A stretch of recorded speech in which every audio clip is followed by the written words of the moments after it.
Driving a Bugatti Veyron is like carrying a 14.6-foot-long open wallet that is spewing $50 bills. Drivers rush up from behind, tailgating before swerving into either of the Veyron's rear three-quarter blind spots, where they hang ape-like out of windows to snap photos with their cell phones. They won't leave, either, because they know that Bugatti, averaging 11 miles per gallon, can't go far without refueling and that its driver will soon need to take a minute to compose himself. And when you open the Veyron's door to exit, a gymnastic feat that requires grabbing one of your own ankles to drag it across that huge, hot sill, you will be greeted by 5 to 15 persons wielding cameras and asking questions. If you're wearing shorts or a skirt, here's a tip: wear underwear. Describing hyperbole with hyperbole is not a useful pursuit.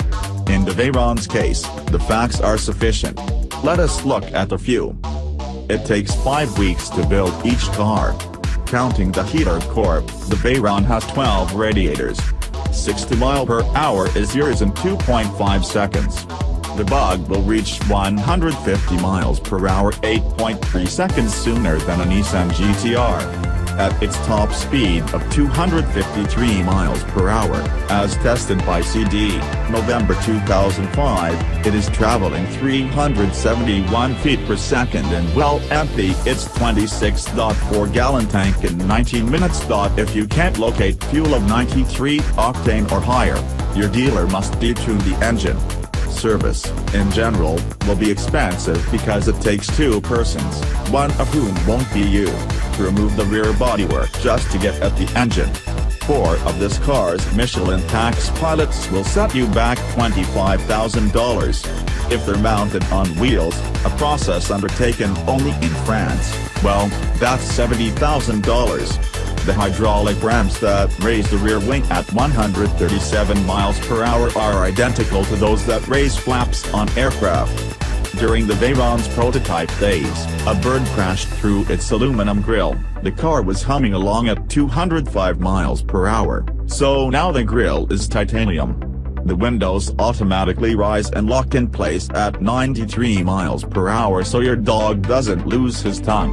You thought the engine made 1,001 horsepower? No. They all make more than 1,010, says Bugatti's Jens Schulenberg, who works in the Gentwicklung department. Over Labor Day weekend, we drove the Veyron to the 5,000 car cruise auction in Auburn, Indiana, where it could repose amongst other supercars and elicit reactions from enthusiasts whose wallets were as wide as the Bugatti's dorsals. We parked next to a racing blue 1948 Talbot logo, a French car next to a French car. But the Bugatti killed all interest in the magnificent Talbot, making us feel sorry for its owner. So we parked in a line of a dozen Lamborghinis. This lasted 15 minutes before the Lambo salesman began looking ill. "We're trying to sell here," he pleaded. "You're killing us." All persons who stumble upon a Veyron are moved to speak. "I'll bet that car has more moves than a monkey on 18 feet of grapevine," said one. "If that's your car," said a blonde, "I'll marry you." "That thing ripped your nuts off," opined a teenager with numerous facial piercings. "It's like a good movie," said another. "Contains violence, obscenity, possible nudity." We're not sure what that meant. "I do believe this is the most beautiful car I have ever seen," said a Southern belle who'd driven to Auburn in her Ford GT. They ask questions, too. Mostly, what happens when you flatten the accelerator pedal? Here's the best we can explain it. From rest, the car leaves civilly, gentlemanly, with almost no wheel spin or tire squeal. It accelerates briskly for roughly 1 second, until the turbos understand that you mean business. Then there is a deafening roar, the nose lifts, and the car feels as if it's making a serious attempt to claw itself into the air. The first time you're about 3 seconds into this experiment, you, too, will lift. For one thing, you'll be close to rear-ending a family in a Ford Explorer. For another, you'll need a moment to recalibrate what you've hitherto considered crippling forward thrust. Analogies, here, are often futile, but in the time it takes a thundering Audi S8 to attain 60 mph, the Veyron will be going 100. The somewhat disappointing news is that despite accurate, nicely weighted steering and 1.00 grams of skid pad grip, the car isn't particularly nimble in the hills, where it is taxed by its 4,486-pound heft.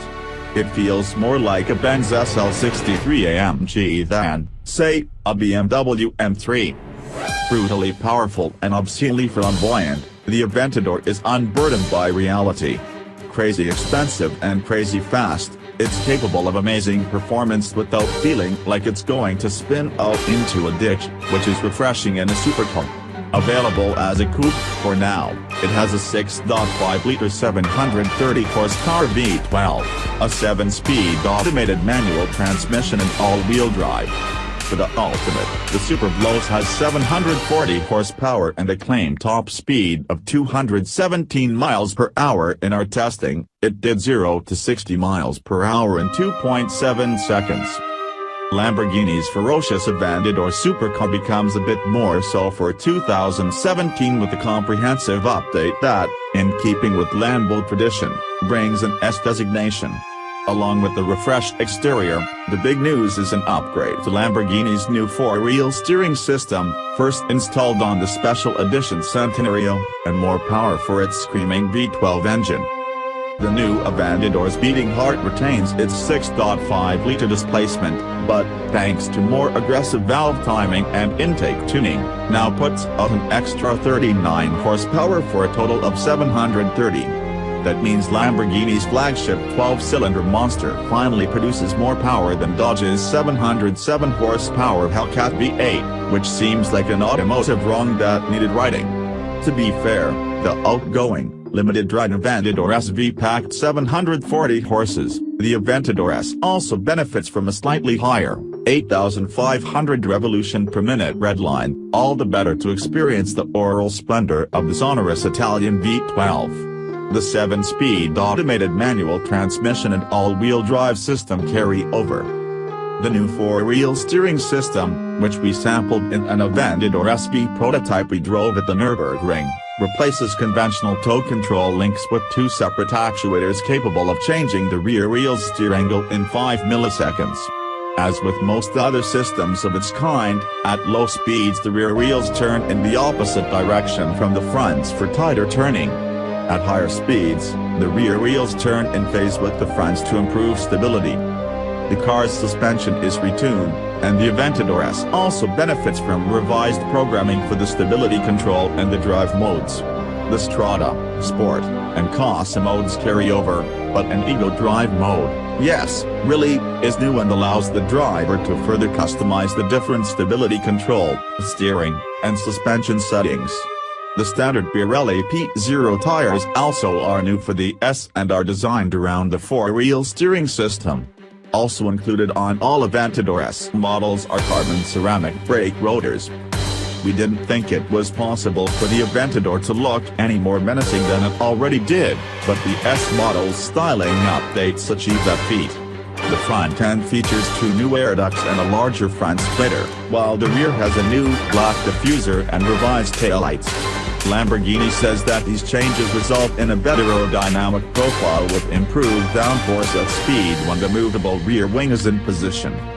A bit less hardcore are updates to the Aventador's interior, which now includes Apple CarPlay for its central touchscreen. Hey, supercar drivers have smartphones, too, and an optional telemetry system that records lap times and track performance. The price for this 217-mile-per-hour, high-revving Italian beast? A cool $424,845, or about $18,000 more than last year's Aventador LP704 coupe.